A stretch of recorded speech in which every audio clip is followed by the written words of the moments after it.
If you are caring for someone else, whether paid or unpaid, and no matter how many hours you do it, did you realise that you may be missing out on thousands of pounds of discounts for things that you may use every day? The Able to Care podcast is proud to be sponsored by the UK's #1 carers card. Started by two best friends who recognise that carers deserve better and are 100% committed to helping to change the lives of all carers and bringing them together as a strong community. Carers Card UK provides support, recognition and rewards. It offers reassurance by providing an ID card that helps access emergency information when needed, while also unlocking discounts, a wellbeing hub, a carers circle tool and a community through their app. All of this for less than the price of a box of chocolates a year. There are discounts on gym membership, days out, electrical goods, clothing and even glasses. Let others know you care while taking a little care of yourself with an ID card you can be proud of. Visit carerscarduk.co.uk/promo code/able to care today to order yours.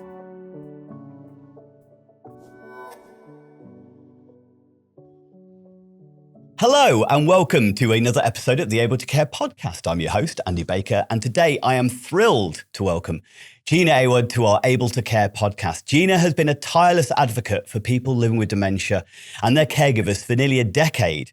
Honoured with a British Empire Medal for a voluntary service to people living with dementia, Gina's accolades also includes numerous local, regional and national awards such as Dementia Friends Champion of the Year and a Gold Award in Community Engagement.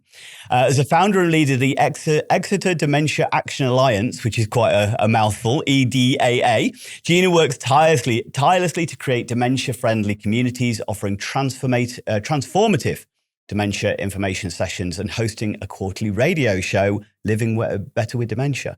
She's also the co-author of the heartfelt book, United Caring for Our Loved Ones Living with Dementia, and I've got a copy here, which has been nationally recognised and included in the reading agency's Reading Well Dementia book list. So today we'll explore her inspirational journey, what motivates her to do what we do, and tease out some of the insider knowledge that she has and some expert knowledge that she has. So first off, thank you so much for joining me, Gina, on today. Oh, Andy, thank you. But I mean, listening to that, I feel a little bit embarrassed. You should. It just sounds so long and it sounds so much. It's like, it doesn't feel like it's me. Does that make sense? Yes, completely. Yeah. I get that. Completely get that. It sometimes feels like, there is a lot to what you do, Gina, and it sounds like an amazing kind of passion project that you've been involved with. And got yourself embedded in over the years. So I'm looking forward to our conversation about it. And you should feel proud of it. Be proud of it. Absolutely. Yeah, I will do. Thank you. Thanks for reminding me I should be proud. Absolutely. Well, first off, the book, I really enjoyed reading through it. I didn't know what to expect when we mentioned it. Obviously, I knew that it was an illustrated kind of book, and obviously it got those accolades and things like that. But it really is an absolutely lovely little resource that's kind of nice, easy read, stories of people going through the experience, living with dementia. Obviously, I knew one name. I think the names were changed, weren't they, to protect the innocent, even though many people were okay with it. But I know Nobby Stiles. Absolutely. That was the one that was in the public, the one that's in the public domain. There's one composite story, which is Sienna's story, which I created, which I'll tell you about a bit later. And then the other stories are all true. So originally it was going to be their names, and then when you look at the legal side, if there's different family across the world and things like that, it can be a little bit complicated. So that was a little bit disappointing, but that was one of those things. But we did offer the storytellers to choose their own names, so there was something that made it more personalised. Yeah. Why did you decide to create this book then? And I know that obviously we'll talk about the illustrator as well. It was a big part of this, wasn't he? Yeah. So, we'll talk about Tony in a minute, but it came about because Tony and I been working together over a number of years through the Alliance, and just general cartooning and illustrating, and me realising, and as you all probably know, the impact of an image accompanying narrative. If you read narrative, it's great, you absorb it, but it depends on your learning style. And there's nothing better than seeing an image. It draws you in, doesn't it? And that's not the reason we did it, because obviously I was already working with Tony. But one of the reasons we wanted to create the book is because it was during COVID. So it was in 2020. Yeah. So after COVID, so sort of middle of 2020. And we were really aware of all those services that have been withdrawn because of COVID. I mean, that's huge, isn't it, Andy? You know, you've got all these services in place, and I know a lot of them went online, but that doesn't suit some people. You know, I mean, it did work for a lot of people, and it was great that we had that ability and facility to do that. But and I was just really sort of aware and attuned to thinking, what about those family carers that are supporting their loved ones in their home, or that they're in a care home and they can't see them? Let's talk about their stories. We talk a lot about people with dementia, which is really important, and sharing their stories. But I thought, let's tap into some of those family carer stories. But then, of course, we had to find the families, which was quite hard work. I mean, I'm quite, you know, I know a lot of people nationally in the dementia world, so started reaching out through some charities, and we wanted to find different stories. So we found like the first couple of families, and then we thought, well, we really want to cover, you know, diversity, a different culture. So we then reached out to others, and that's how we got our families. And we sort of did stories one by one. And it sounds like when I'm explaining it that it happened really easily, but these sort of processes, they take a couple of years from start to finish, and all everyone sees is the book. But yeah, what a lot of work behind the scenes, but what a fascinating journey, really, really fascinating. And I feel that we achieved what we set out to achieve. And I think people are, as you said, it's what's great about it, Andy, is it's a good resource. It's something you can pick up, you can read a story. There's a lot of resources at the back that I created based on looking at lots of resources, trying to culminate it down to just a few that, you know, nuggets of really useful resources. So yeah.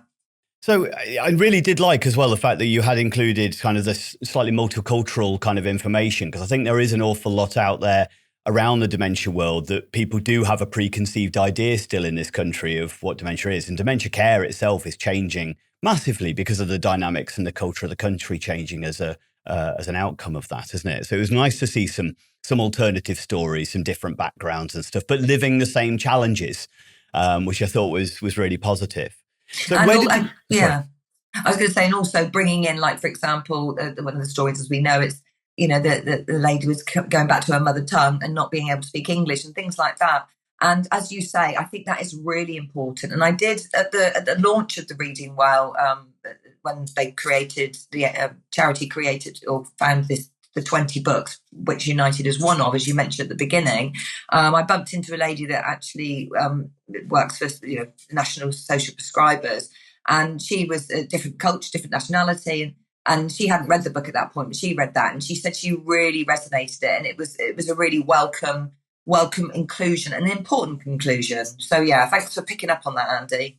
Yeah, no, it was really nice. And obviously, the illustrations are wonderful. And I kind of recognize the illustrations as far as I've seen a similar style in various places over the years. And I hadn't necessarily put them down to it being one individual that kind of put these together.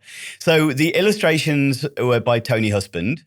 So who was Tony? And please tell us a little bit about him. Yeah, so Tony, oh goodness me. So moving, because he was just an incredible human being. And I met Tony in 2016 through an event in Exeter. He lived in Manchester. Prolific cartoonist. A lot of people know him from Private Eye. But then in more recent years, well, in 2014, he created his book, Take Care Son, about his dad living with dementia, which was a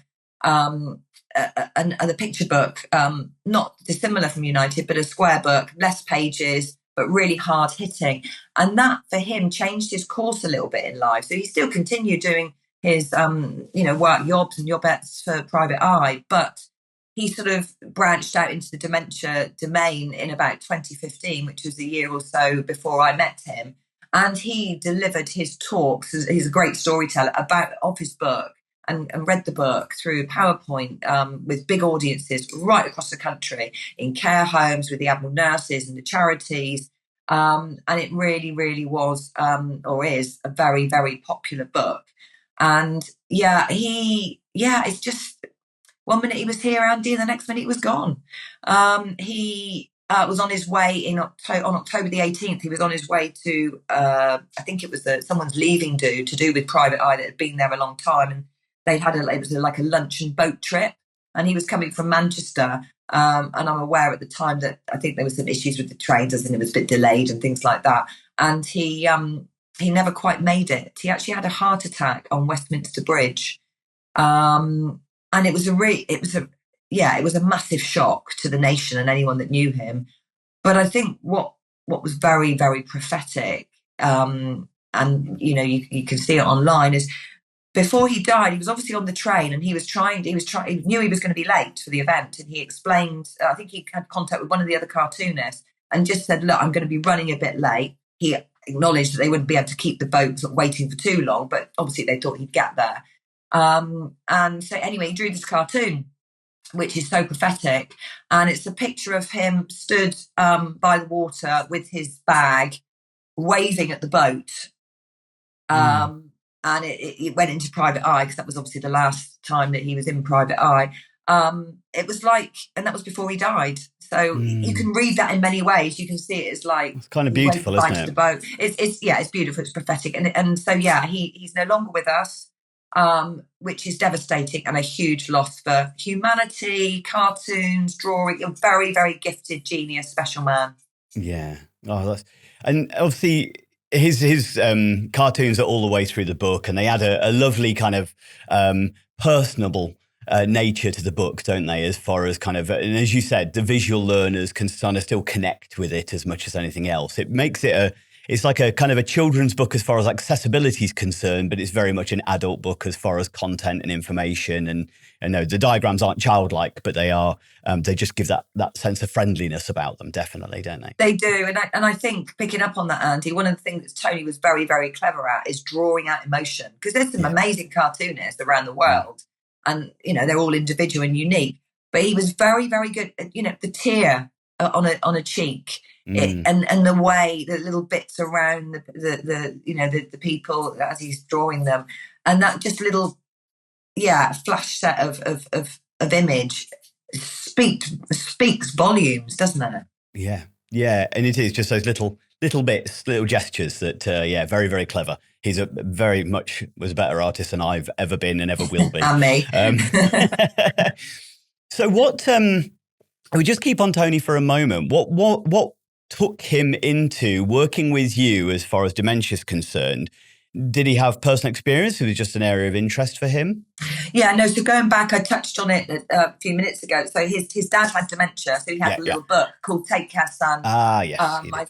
My dad living with dementia. So he was invited down by Exeter University as part of Social Sciences Week in 2016 in November at our local sort of studio here, the Phoenix Centre. It's like a little theatre. And I met him there because he was doing the talk about his book, and I was really sort of drawn in and inspired by the story. And there was a queue of people waiting with their books that they bought for him to sign. So I hung out at the back of the queue because I just wanted to have a general chat with him. And we just really connected about sort of sharing, felt like we were kindred spirits, really. So we exchanged email addresses, and then didn't have any contact. And then a few months later, I thought it'd be really good to invite him back down, to Exeter, if he would, to reshare that story, but with a different audience. And I was involved with the Alliance at that point and bringing businesses together. And I thought it would give a different flavour to an event. And then it kind of moved on from there. I started doing media pieces, and I'd say to him, you able to illustrate that? And kind of, we were kind of seen as a bit of a duo, really, in many ways. Yeah. Oh, it's lovely. And it's a nice, that kind of serendipitous kind of meeting in that moment. So let's backtrack from that a moment. So what took you to that day and that moment? What's your journey that got you interested in dementia? Yeah, so I suppose that the first starting point, because it kind of comes in the middle and then it takes reflections back. So I was doing a degree in 2011. So I'm 54 now. So I was 41 at the time, and I didn't decide I'm going to do a degree. I'm a very much a lifelong learner. I think a lot of us are, aren't we? And I just I think I was inspired by a friend. Well, I was inspired by a friend of mine that was doing an introduction to social health and social care as a one unit, and then she did an open degree with different modules. So I thought, I'll just do that one. It was a 9-month module, and then I really enjoyed the learning. It takes a lot to do, because it was with Open University as well. So you haven't got that face-to-face stuff. So you've got to be fairly driven and motivated, which I don't quite know how I did it. Anyway, I did. Well, I did that one, and then I followed on and I did another 6. So I actually did a 6-year Open University degree part-time while I was working. But the second module that I chose in 2012 was dementia care. And I found it really fascinating. There's videos in there, lots and lots of different nuggets of resources. And then I found myself sort of going off on a bit of a tangent. When you're on the internet and you look at one thing, before you know it, 3 hours have gone and you've found out all this information. And I was just, I was inspired by that. And then I started thinking about what was going on, in the country around dementia. And I discovered the Dementia Friends Initiative, which started in 2012, I think 2011, that time. And it's changed now. I mean, the Dementia Friends is still there, but it's changed. But anyway, at the time, I trained to be a champion. And what that is you have a 6 hours training with the Alzheimer's Society as a volunteer. You glean all these resources, and then you're sent off with the resources to go and find people, human beings, and space, again, voluntary, to deliver this information to. So I was armed with all those resources and information, which is, fairly prescribed. You know what you're doing. It's all set up in a package. And then, but I didn't have time to start doing those at the time because I was studying and working. And then after about 3 months, I started to try and I delivered a few sessions. So I went to coffee shops, supermarkets. Obviously, I had to find the space, free space, and I also had to find people. So I started doing a little bit of advertising.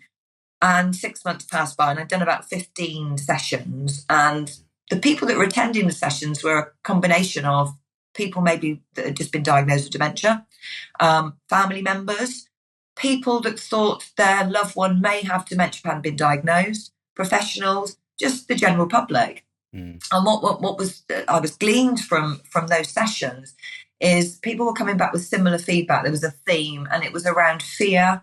It was around complex needs and how do you navigate this really complicated health and social care system. And also people questioning, why didn't we find this out from our GPs? I didn't have all the answers at the time, but I mean, as we know, GPs are general practitioners. Unless they specialise, they're not going to know about everything. How can they be? It would be impossible. And it then got me going off on another tangent, and I started looking around the area of Exeter, which is where I live in Devon.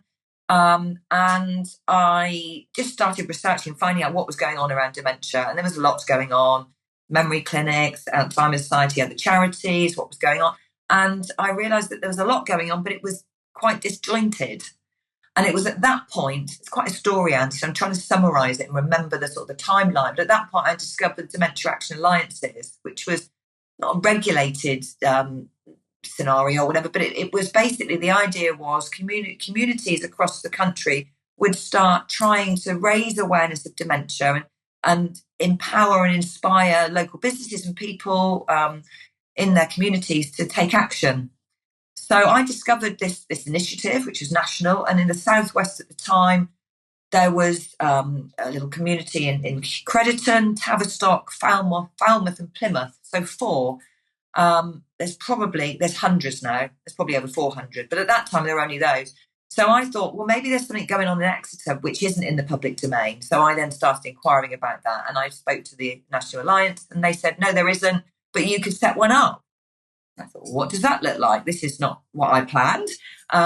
Anyway, really long story short, I did. So I've been doing that for about 10 years. So I act as a consultant. I started off voluntarily, doing that. But in the last few years, I've been acting as a consultant. So I just work part-time hours, but put a lot more voluntary work into that. So I go out and I deliver information sessions to businesses, but I'm not an Alzheimer's Society dementia champion anymore, because they changed kind of the remit. So it fitted us as an alliance to kind of rebrand. So we kind of do different sessions based on my sort of new knowledge and experience. So I deliver those now. But going back to what inspired me to that, I thought, well, I trained as a counsellor when I was 30. I love the human mind. I love people. I relate to being misunderstood. I relate to being vulnerable. And I just thought, well, that's my drive. And then people questioned me. It was like I don't know what they thought. Well, there must be something else. Why would there be? But that's what people thought. And it wasn't just one person, it was a few. So I went into a bit of reflection, which I do anyway. I'm quite an introvert, even though people don't believe me. Maybe I'm an ambiverted introvert, but yeah. So I was getting reflective, and I thought, what is it that is driving me here? Because I was spending so much time as a volunteer. My son at the time, he was 15, he's 25 now. He was like, "Mum, what are you doing?" Anyway, I started reflecting. What I remembered, Andy, is when I was 8 and my sister was 7, we used to go into care homes with my grandmother. So my nan, she used to do creative arts with the residents in care homes. And what I remember is not the residents engaging with the creative arts. Bear in mind, I'm 8. I was very aware and in tune, because I've got a lot of empathy and compassion, with the residents that weren't engaging with the arts, that were dotted around 46 years ago, the periphery of a lounge in a lounge in a care home with a blaring TV, looking frightened, lonely, disconnected. And I believe that stayed with me, inside me, and it was ignited when I started my second module in my degree when I was 42, 12 years ago. I really believe that's what it was. So actually, I'm very thankful for those people that question my integrity in some ways, in the nicest possible way, because that might not have come up. So that is the catalyst. And those people at the time, I didn't realise they were living with advanced dementia. So from an 8 and a 7-year-old's perspective, it was quite frightening to see and witness.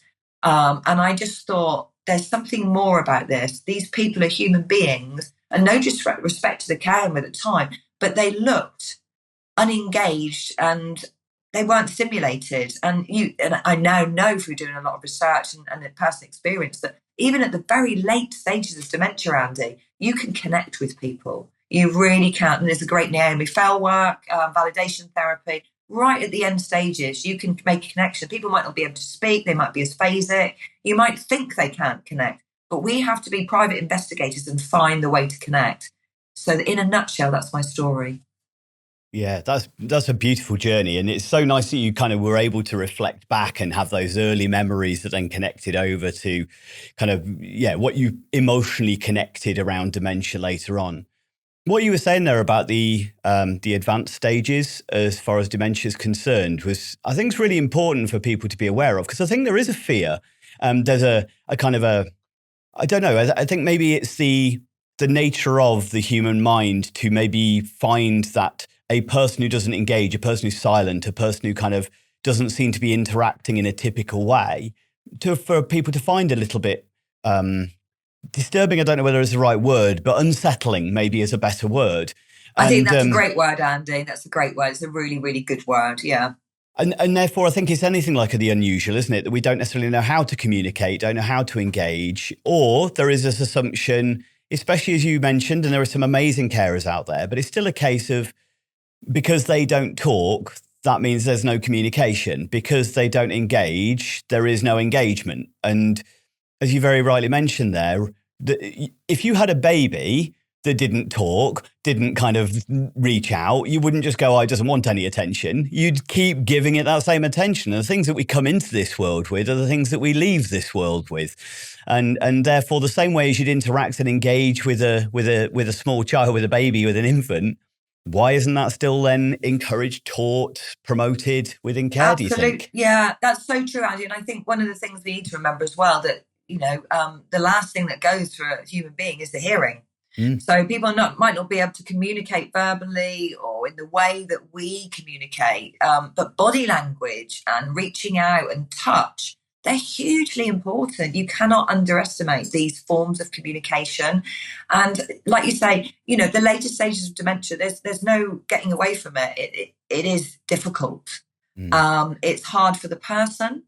It's hard for the family. And you can't teach people what's going to happen, because as we know from Wendy Mitchell, a lot of people say, when you met one person with dementia, no matter what their diagnosis, you met one person. Yeah. And the other thing as well, Andy, is that some people have comorbidities. They might be living with another 2 or 3 or another condition, and so there's a crossover there. But the later stages of dementia, I mean, I guess that's what sparked, isn't it? What sparked my journey? Having reflected to you now, I'm thinking about it. So maybe that's where I'm going to go with it, because I do feel that the rare dementias and the late stages of dementia is a passion of mine. And you can't flower it up. We mustn't be scared of it, but also we have to understand that it is scary. So how do you educate families, for example, that know that it's very possible their loved one is going to reach those end stages? They may not, but it's likely that they are. How do you support people through that? How do you do that? It's hard. I don't have the answers. Yeah. I do find it a shame. And one of the things that I think would there is so many care settings that would really benefit, that I do think training for family, even when a loved one has gone into the care home, to better understand the journey of dementia. Simple analogies like the Alzheimer's Society bookcase is a phenomenal kind of tool just for people to be aware of, to understand, like when they call you by the wrong name, don't correct them, just join them in where they are rather than trying to force them to be where you think they should be, because you'll have a better time. But I think I find, and I've spoken to with many of my trainers, that I've seen families sitting there just kind of twiddling their thumbs, not knowing how to engage, not knowing how to communicate. Their loved one has asked the same question 15 times, so they're neither of them having a good time. And so why isn't there more encouragement and teaching around, hey, let me give you a half-hour session on how to connect with your loved one when you come and visit them, so that both you and they can have a much more positive time. And that's all it'll take. Yeah, it's so interesting you say that, Andy, because actually I was in a situation last night. I was in a care home with actually a friend of mine who I went to school with, and she's explained to me that her mother-in-law, so I was there with her mother-in-law, with her and with her husband, because her mother-in-law has been, kind of diagnosed. I don't know how they get around this, but they've said severe Alzheimer's. I've never heard that sort of term no. diagnosed anyway, but that's what they've said. So I met her. She was having a really good day. We had a great time. We had tea, coffee, biscuits. She liked my lipstick. That was great. I said, so we had a bit of a laugh about that. But interestingly, how they were interacting with her was exactly how I would explain or try and encourage people to do. They were meeting her where she was. Some of the things she said made sense, some didn't, but it didn't matter. And they said afterwards, because we had some time with her, and then we went into another room and we chatted for a couple of hours about how when she's upset and when she's shouting out or whatever and she's saying go away, how do you deal with that? I mean, obviously, if someone says to you go away, what do you do? Do you go away? Do you leave the room and then go back 5 minutes later? Some people would literally go away and that would be it. So, but they didn't when it happened. They went round the corner, gave her a bit of time out, went back in, it came in, it what felt like it was a new scenario for her. She was a lot better. They're really, really keen. She's 91 as well. They're really keen to try and reach her where she is. I mean, they wouldn't argue anyway, because they're not those type of people, and they've done a little bit of research and they know it isn't the right thing to do. And it's not about saying lying. A lot of people say, you can't lie to people, you've got to do this, you've got to do it. It's not about that. You've got to find the key to how you can be with that person in the moment, wherever they are, and whatever works for them and you as a family is okay. Nobody should say, you can't do that, because that's wrong. I did that for my mum and it went really pear-shaped. Well, it might do, but we're all unique. And interestingly, I said to them, what did mum do for a job? And she was a secretary. And I sensed that there was an element of her needing some additional stimulation. And they said that she's got this book, which has got like photos in of the family with their names on. And she might not recognize their faces, but it kind of gives her some comfort. And I said, why didn't you get like the filing thing you can get from the range or at the shop, and give her some paper and, stimulate. Oh, where should we file this? It doesn't matter how it's filed. The fact is, it's the act and it's the intention of empowering someone to go through a situation and be in that moment with something that actually they spent a lot of time doing as a vocation in their life, which she did. So these things, when I'm talking about it, to me, they seem obvious, but of course they're not obvious, are they? No. And this is when we're chatting briefly before we kind of came on and started recording, that, there is this, without education, without knowledge, dementia isn't taught in schools. Of course it isn't. I would never expect it to be, to a certain extent. But then how do you find out about it? So it's not until then a loved one gets a diagnosis. And if you are close enough to that loved one, you might be involved in the kind of the process from the GP or from whatever the NHS are able to offer, which sometimes is very limited, going, oh, sorry, you got this and bye, and a palliative care team and things like that. But there's still a huge lack of information, even sometimes from the palliative care team. And so, especially about engagement and the mental health side of things, going, well, they're probably going to go, well, they're going to deteriorate on this pathway, typically related to their physical abilities and whether they can talk and use a toilet and things like that. Moving and handling will make sure that's all sorted. But they don't go into but let's really focus on how we can maintain the brain for as long as we can. Let's see how we can maintain stimulation. Because I know that like cognitive stimulation therapy is actually recommended or strongly recommended as part of, or is it mandatory as part of NHS recommendations? But most people have never heard of it. Most people have never received it. It's interesting you say that, because where was I? Oh, I was in a rare dementia support group, because I've got a lady, well, again, a friend that I counselled with. I trained to counsel with 22 years ago, and she's developed one of the rare dementias, which I'll tell you about in a minute. But I attended the rare dementia support group, which happens once a month in Devon. It's regional, so people come literally 2 hours drive there for this 2-hour evening session. Why was I saying that? Was a reason. Cognitive stimulation therapy came up, and they were saying that some of the people that were in the room, the family carers, were saying that their loved one was attending it. Other people in the room didn't even know what it was.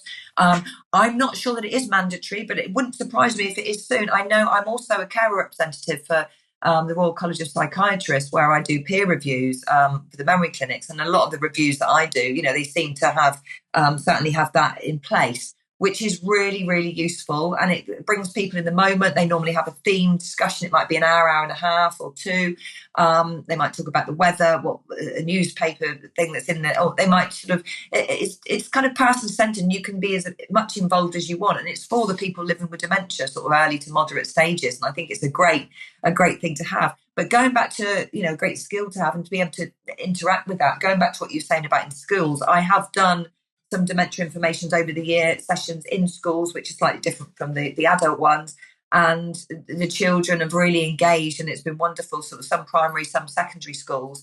But also recently I had an email actually through the Alliance from a teacher in a school, because somebody knew her that knows I work in the field, and said that there's a couple of children that are in her class that the grandmother is living with the dementia and the mum doesn't know how to educate the children, which interestingly is one of the reasons that I added in Sienna's story to my book, because none of the stories that I had from the families covered young onset dementia or children. So I wanted to feed that in as a bit of a theme in there, which I think is really important. So how do you, people that are diagnosed with young onset dementia or under 65, they might be working, they might have a young family.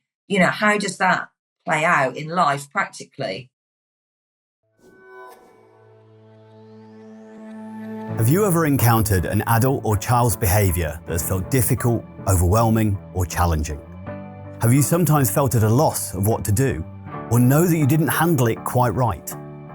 People are complex and unpredictable, and their behaviour can be like the weather. We've all made the mistake of looking out the window and feeling safe to wear shorts, but 5 minutes later wishing for an umbrella. What if, like a weatherman, you understood how humidity, temperature and pressure all come together to cause the weather, allowing you to better prepare, predict and respond, and prevent ever having a picnic ruined by a thunderstorm ever again? My book, called Targeting the Positive with Behaviours that Challenge, helps you to become the weatherman of behaviour. It provides you with a toolkit to increase competency, confidence, resilience and empathy, so you feel more assured about how to respond to distressed or dysregulated behaviours in others, including those affected by trauma, mental health, neurodiversity, learning disabilities or dementia. Build better connections, achieve de-escalation and improve outcomes for yourself and those you engage with my celebrated 6-stage target model, a step-by-step process to reduce distress for everyone. Discover my empowering, person-centered guide in Targeting the Positive, written by me, Andy Baker, available from online bookstores worldwide. Find a link in the description and order today. We did a fantastic podcast with Sarah Merriman, who I know you know, I do. on young onset dementia. Sarah's great. Yeah, she's amazing, and we've got really good feedback on that particular episode, because I think it is something that people are starting to be more aware of, as far as the old mentality of that's an aging disease. It's something that just happens when you get older, and now we're starting to understand more and more about the young onset forms of dementia. And you mentioned there, as far as the rarer forms of dementia as well, didn't you? So I know statistics wise, it varies in how many types of dementia there are. Because I think, as we said, education, most people just know dementia. They don't recognize that that's actually just a set of symptoms and condition. It's a range of conditions that lead to this degenerative brain disease. So dementia is kind of the umbrella that then Alzheimer's disease sits underneath, being the most common form of dementia. But I know the numbers vary from, I've heard as much as 500, but I think that's going into the real kind of nuances of there's like 20 different types of Alzheimer's, but there's about 150. Typically, interestingly, when I normally do my sessions, and again, I'm not training; I'm giving information. The sessions I do are not training. How can you train someone in dementia? But they are. A lot of people glean a lot from it. But I have said, because I've been doing it for 10 years now, there's over 100 types. But I keep reading. There's over 200 types. So shall I start saying there's over 150? There's a lot. Yeah, that's the reality of it. And how I explain it is, as you said, what I do say in my sessions is to people, do you know the difference between Alzheimer's and dementia? And I would say 98% of the sessions that I've done, bear in mind I've done 300 and reached 4,000 people, 98% don't. No. They don't. Yeah. So I say exactly as you say, and I've read something recently, you shouldn't explain it like this, but that's what I do, and it fits because I want to simplify it. Imagine an umbrella. The top of the umbrella is dementia. The spokes are the types. Yeah. The reason you hear most about Alzheimer's is because it's the most common. Around 60% of people are living with Alzheimer's disease. You'll then hear vascular, which might be as a result of a stroke, an acquired brain injury, TIA. Then you'll start hearing some other types. They actually dementia with Lewy bodies, and I say that one because that's the next one I normally mention in my sessions. They say it's actually classed as a rarer type, but they call it the most common uncommon, which is a bit odd, but that's what they say. And the way I explain that is the presentation is slightly different. There will be memory loss, but one of the key symptoms often, and it's not exclusive to, but more so for dementia with Lewy bodies, it's hallucinations and sleep disturbance and not being able to regulate your temperature. So those are different kind of symptoms from maybe Alzheimer's, but there's a crossover. So there are lots and lots and lots. And going back to what you said about the rare dementia, and I know I've only learned this over the last year or so, is because I've been attending a rare dementia support group, as I said, regionally. So the people that can attend those groups have to be living with one of the rare dementias, and there's 7 rare dementias. Now, if you started saying, Gina, what are they? Tell me all about them. I'm sorry, I'd have to say no, Andy, because somebody would be listening in and saying, she's got that wrong. So I'm not going to go into detail, but I'm very happy to read those. Should we just get it out there, those 7 dementias? Yeah, I think just naming them would be great, yeah. Let's just name them. So I know about this one, the first one, because my friend's living with it. And it's what Terry Pratchett lived with, which is posterior cortical atrophy. So the acronym is PCA. So what often happens with that is people won't go to their GP because they've got memory loss, because with PCA, posterior cortical atrophy, the memory loss can come later. So it's a bit more difficult to diagnose. So Terry Pratchett, and I remember it, he's been gone quite a few years now, but I think he died when he was about 67. So he never progressed to the later stages. But the things that were difficult for him, the challenges, were everything that he loved. So reading, processing words, reading, writing, understanding TV, being able to follow the plot of a TV program. And that can happen with Alzheimer's as well, but particularly complex for posterior cortical atrophy. And spatial awareness and judging, is that chair a chair? And just being, and stairs and all that sort of thing. So he talked about it. I think he talked about his dementia on Breakfast TV at one point. So memory loss wasn't that bad for him, but had he lived longer, it probably would have done. So my friend, as I said, I take her to the group. And so this group is fantastic, and it's funded by National Brain Appeal. So there are groups across the country, but we've only got one in the southwest, and it's a very special group. You need to kind of register to go to be involved in this group and attend the session. And then the idea is that a family carer or significant other or person will attend with the person with the dementia. And then you all get together and have a cup of tea and a biscuit in a beautiful, lovely location. And then you split into groups, a group with the carers and a group with the people with dementia. And the people with dementia are doing activities. They might be singing, moving around. They might be playing a game. And it's just person-centered and it's lovely. And I've actually been this week, and I took my friend. She couldn't remember she'd been before. And I said, well, that's okay. What I will say to you is that you really enjoyed it. If we go today and you want to leave, that's fine. But I didn't think we would. And she absolutely loved it. And I said, what did you think of that at the end? And she said, amazing. And she said, there's a lot of people like me there, because she's actually nearly 70 and she wasn't diagnosed with young onset dementia. She was diagnosed with posterior cortical atrophy, but she's a 70-year-old going on 55, my age. So, and she's actually in a care home now because she can't be supported at home. And a lot of the people in her, the care home there, they're wonderful, but they're a lot older than her and they're more advanced. So it's challenging for her. So that's why this group is really good. So going back to the different types of dementia. So you've got the posterior cortical atrophy, which Terry Pratchett had. So although I'm not going to go into detail about these different dementias, people can at least hear them on this podcast and then Google them and learn a bit more. Primary progressive aphasia, again, PPA, primary progressive aphasia. Familial Alzheimer's disease.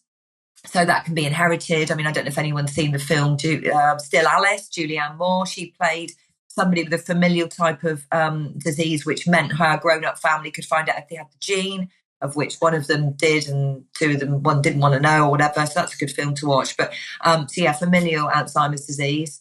But again, it's a difficult one because some people will think, oh, my mum had that. Am I going to get it? And of course, it's not guaranteed. It's like, I was only reading this morning, Fiona Phillips, a presenter. She did great documentaries on both her parents who lived with dementia.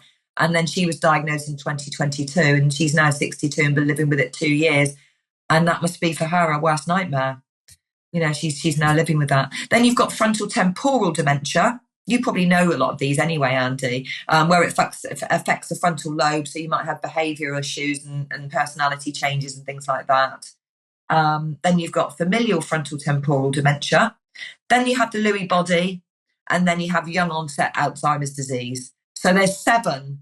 And in order to attend any of these groups or get support from the National Brain Appeal, which funds the Rare Dementia Support Group, you have to have a specific diagnosis of one of those 7 types. Okay, that's quite interesting.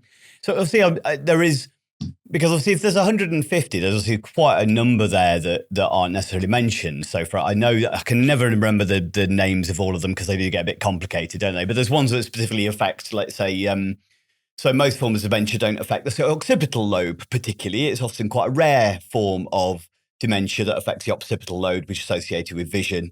But I know there's one that specifically attacks that, but that wasn't in that list that I recognise, or is it? Well, no, it is actually. Oh, and is again, posterior cortical atrophy. That's the posterior one? Yeah. Okay. And it's interesting because my friend was diagnosed year before last, but that wasn't a result of going to the GP and referred to the memory clinic. It was because she went for an eye test. Right. And what was discovered was that her eyesight was fine, but something wasn't working in her brain. Yeah. And that's how it was discovered. And that's often how it can be discovered. So yes, posterior cortical atrophy is a visual thing. So just to clarify that, so you're aware of that. So, and that's obviously around the occipital lobe.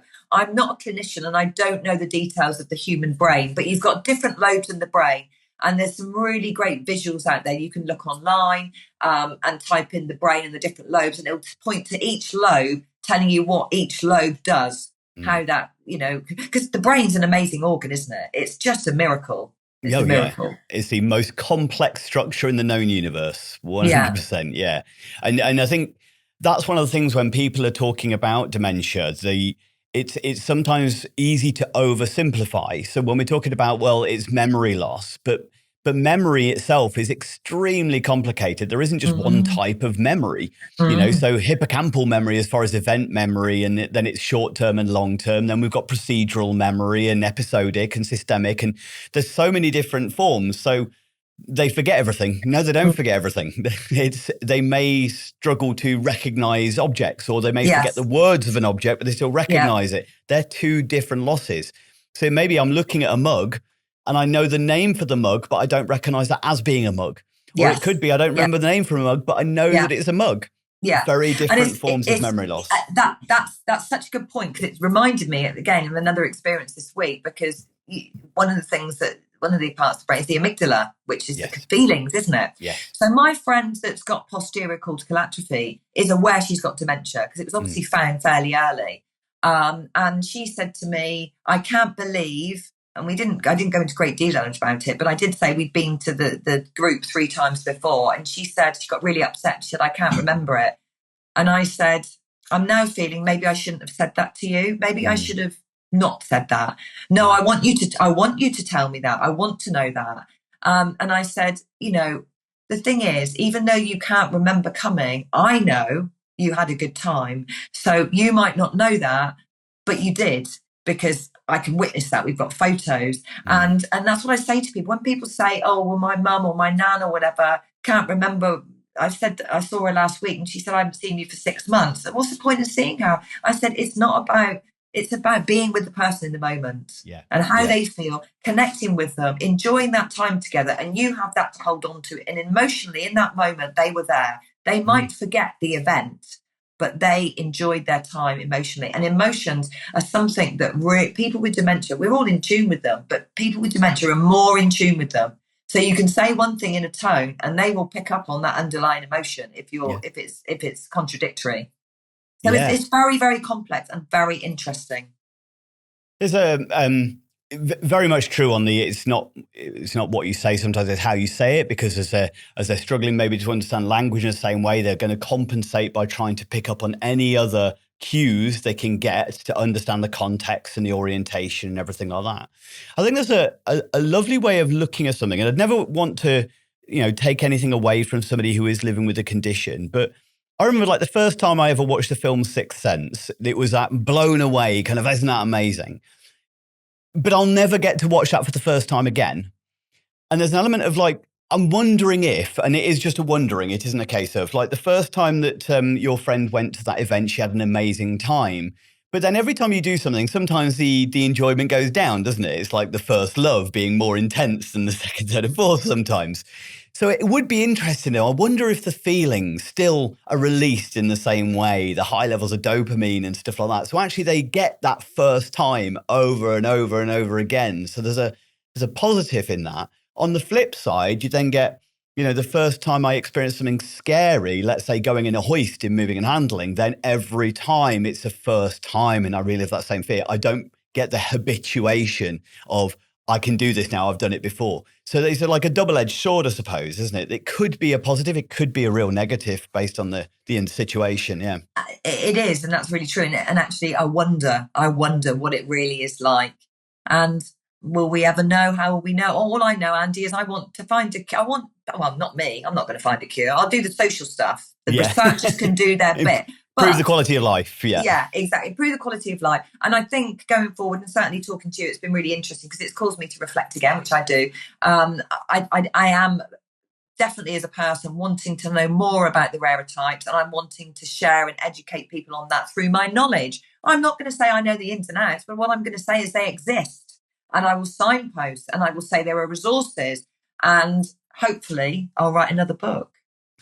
I think one of the things to kind of maybe touch on before we kind of talk about your next project is, I think a lot of people don't always realize that in the early stages of the diagnosis of the illness, that the differences make a real difference. So the different forms of dementia can make a real difference to how the person presents, how it affects them. As you just mentioned there, your friend knowing that she's got dementia, knowing that she's struggling, that she's forgetting stuff, getting upset about it, is a different experience from somebody, let's say, with a maybe typical form of Alzheimer's, where they don't always tend to know they've got it or remember that they've got it. And I think it's so important as the illness progresses, obviously in the later stages of the disease, most forms of dementia look very, very similar to each other towards the end stages as the brain deteriorates. But those early stages, they matter. And I think that's where that label of just it's dementia is lazy in some ways. And it's disappointing that so many clinicians are so willing to kind of just throw that out there and not investigate further into well, let's really look at what form of dementia this is. You know, is it mixed? Is it a rarer form or things like that? And I'm really passionate about that, because I did a group this week, a session, and it was actually an estate agents who are great. They've had me in a few times. So thank you, Wilkinson Grant, for bringing me in. It was great. They're in Exeter. And, you know, they were only 6 people, but, you know, less is more sometimes. And 4 of them have been impacted by dementia in different ways. One of them had gone through a really, really long journey navigating the health and social care process.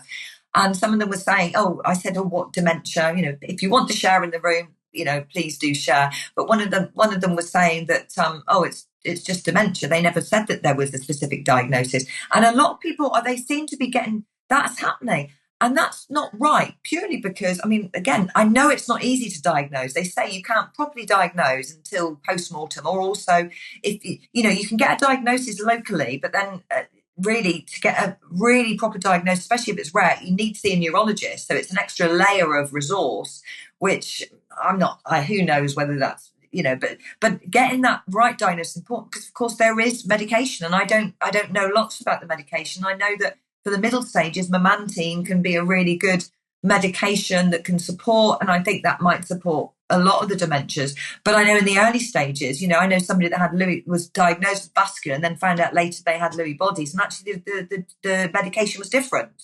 So it's important to get that specific diagnosis. But why is it not happening more? Why? And I feel bad. I'm not saying consultants, you're lazy. I'm not saying that. But there is something around that. There's something to be shared about that. Yes. Yeah. It's disappointing. And it would be, again, it's a prevention better than cure, isn't it? That unfortunately the system's set up to be reactive to the situations, rather than kind of going, let's make sure we've got this. Knowing as much as we can in the early stages could then improve the quality of life, and improving the quality of life through understanding how this person is and isn't affected could actually improve the quality of life towards the end, which would cost the NHS less by being proactive rather than reactive. But that's me getting on a soapbox, and let's save some money on some middle management levels and invest that into the well-being of people. But that's me soapboxing. So well, to be honest, we haven't got time to do that, but I'd love to join in on that. We could do another podcast on that, and I know Sarah touched on that, but because through her nana and stuff. But the rants. I get so frustrated. And partly I'm getting more frustrated recently. We won't go on about it, but the reason I wanted to say that is because I'm going through it with families at the moment. Yeah. And I am seeing pure heartache, pure turmoil, and it breaks my heart, Andy. It breaks my heart. And I'm sort of in it. I know how to speak it, or I'm learning as I go along by default with a lot of it. But I'm dealing with different services and multidisciplinary teams. And even I'm struggling. I'm struggling to get through and bang on the door and say, look, listen, we've got safeguarding issues here. If we don't do something about it now, there's going to be a serious consequence. Oh, well, you're on the list for triage for a couple of weeks. Yeah. Anyway, soapbox off. So let's swiftly move on before we both start ranting too much. You mentioned briefly there about your project that you have, and you're looking at, obviously, you've got a lot of projects from the introduction as far as your radio show and stuff like that, and we haven't mentioned that, but we will put a link. Just before we go into project, where does your radio show transmit from? How do you listen to your radio show? It's very much voluntary. It's Phonic FM. It's actually, I know you said quarterly earlier on, it pretty much is, but it's when there's a 5th Saturday in the month. Okay.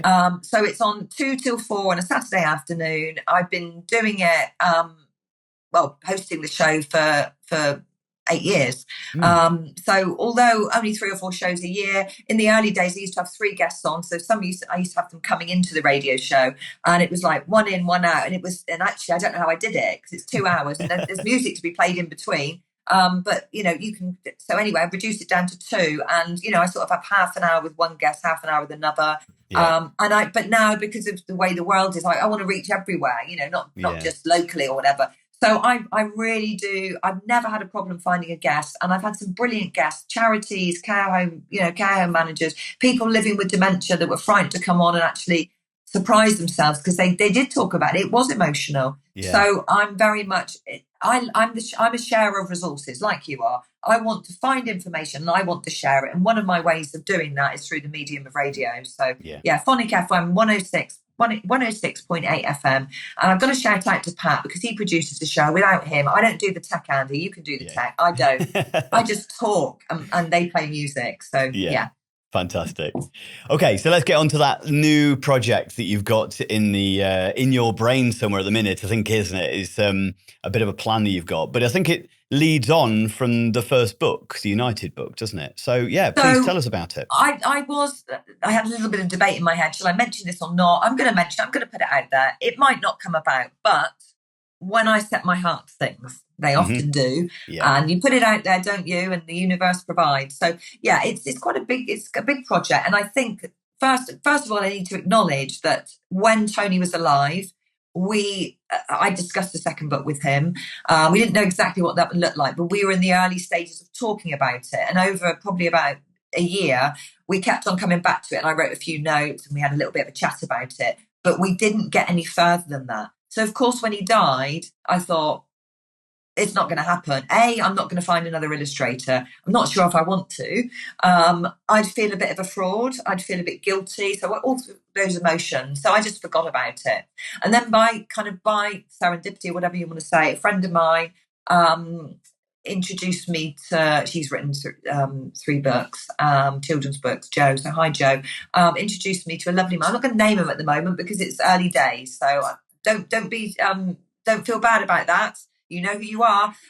So I found somebody that's interested in working with me. Now, I think the thing is, what's really important for me, it's not just about finding someone, because there's loads of illustrators out there. It's finding an illustrator that would be able to work with me. That sounds like I'm terrible, but it's not. It's just that I have my ideas and I have the vision and the end result of what it might look like, but I don't know what the parts, the aspects of that, the elements of that, how they're going to come to fruition.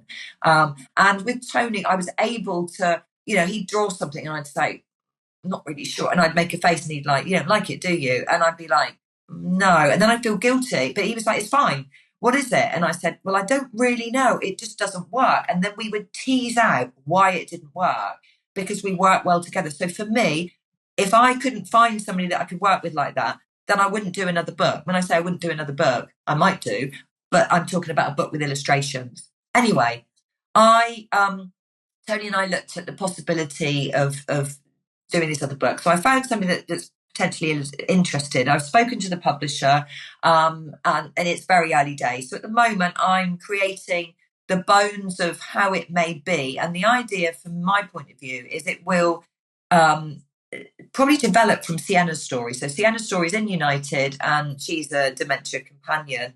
So she will be the vehicle of these stories in the next book. There will be more narrative in the next book, less illustrations, but there will still be illustrations. It will be dedicated to Tony, without a doubt.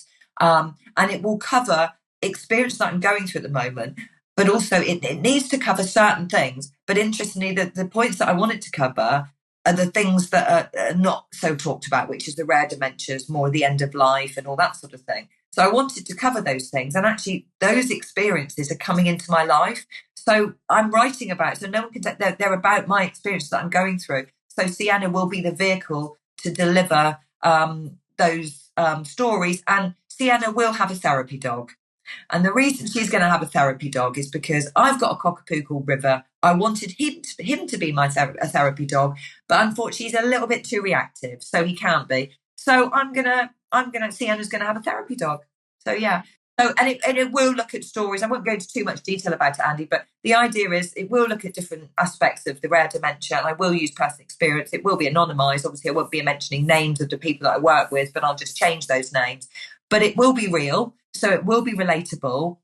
And you never know, one day if it does come to publication, it might be in all libraries in England and Wales like this one is, because you can borrow this free of charge. I'm not plugging this. If you want to buy it on Amazon, great. If you want to keep it as a resource, but if not, you can borrow it free of charge in every library in England and Wales. And all the 20 titles that are part of the Reading Well initiative will be translated into Welsh by the end of the year. Oh, fantastic. Oh, that's really good. And that's a great thing, isn't it? That people are still don't always use their libraries as they should, but it is a great resource to kind of, especially money's tight and stuff like that. Yeah, so it's fantastic. It's going to be a copy in there.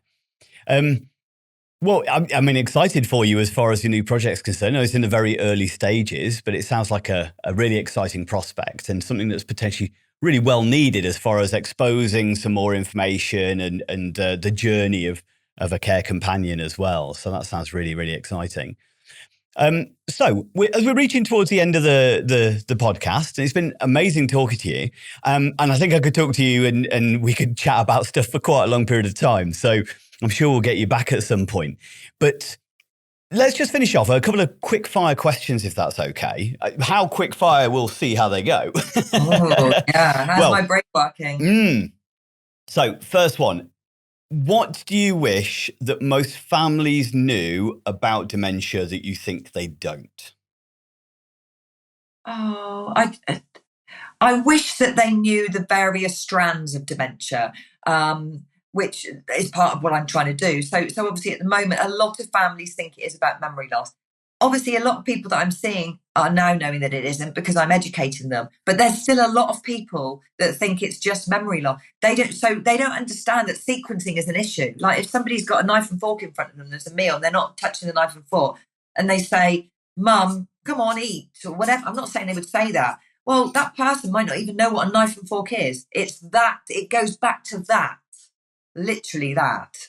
Is that an interesting, is that a worthwhile response? I think it's a brilliant answer. Yeah, absolutely. I think that's it. As you said, they're sequencing. It's memory, but it's also recognition. It's also motivation. It's kind of figuring out how that, like, sometimes we take for granted, don't we? You know, I use it when I'm teaching around other subjects, not just around dementia. But if I walk into the garage and I kind of go, I need to tidy this, there's sometimes this moment of abject panic where I go, where the hell do I start?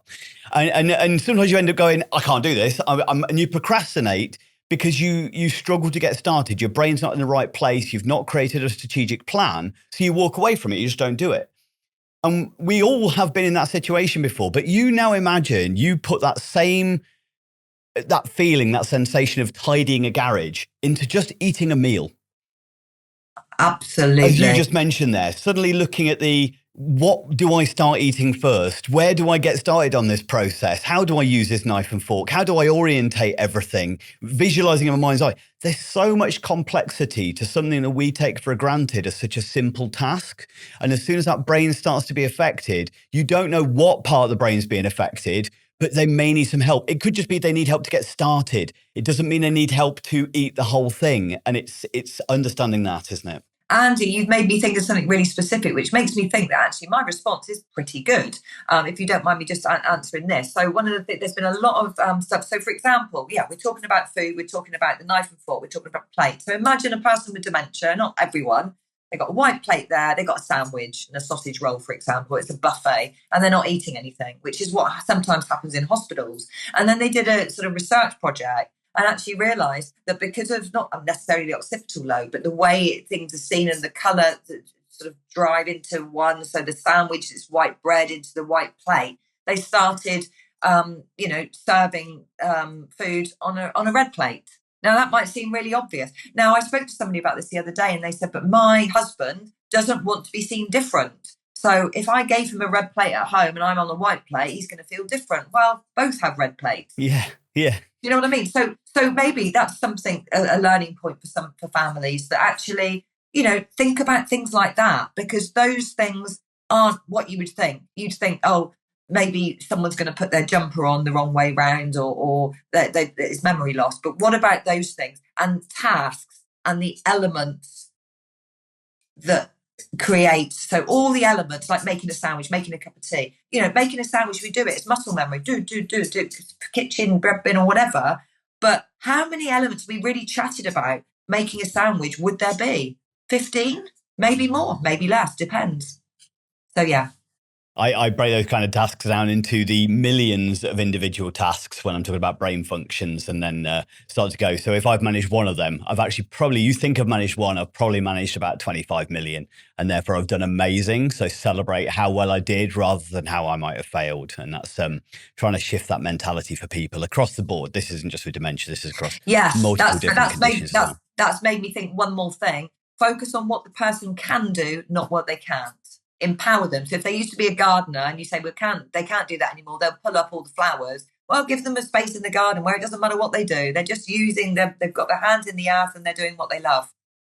Well, thank you so much for joining me today. It's been an absolute pleasure and a whirlwind of information. I think I'm going to kind of listen back myself to kind of pick up some of the bits that we went through, because I think there's some really good nuggets in there that people can take. And whether it's a professional caregiver or a family member, definitely, as you said, Google these things to find out some more information to arm yourself. Knowledge is power.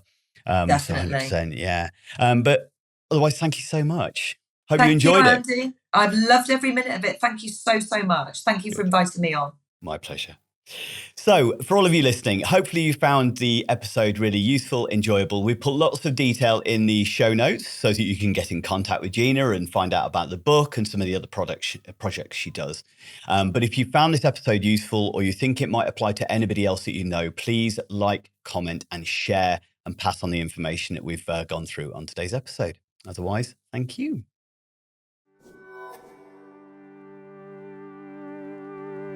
Let me ask you a question. Do you ever find the pressures of supporting, teaching, or caring for someone else overwhelming and wish you had access to more support and information? The Able to Care podcast, in connection with Able Training, has created the ablehub.uk, where for less than the price of a coffee a week, you can access exclusive podcast content, resources, events, and over 45 certified online courses, covering topics like self-care, understanding dementia, neurodiversity, first aid, conflict management, financial advice, and so much more, with new content and courses being added each month. We are so confident that you will benefit from the Able Hub that we are offering 14 days access completely free of charge. No contract, cancel anytime. Become part of the ablehub.uk community and gain the support, knowledge, and resources you deserve. Don't struggle alone. Be able. Find the link in the description.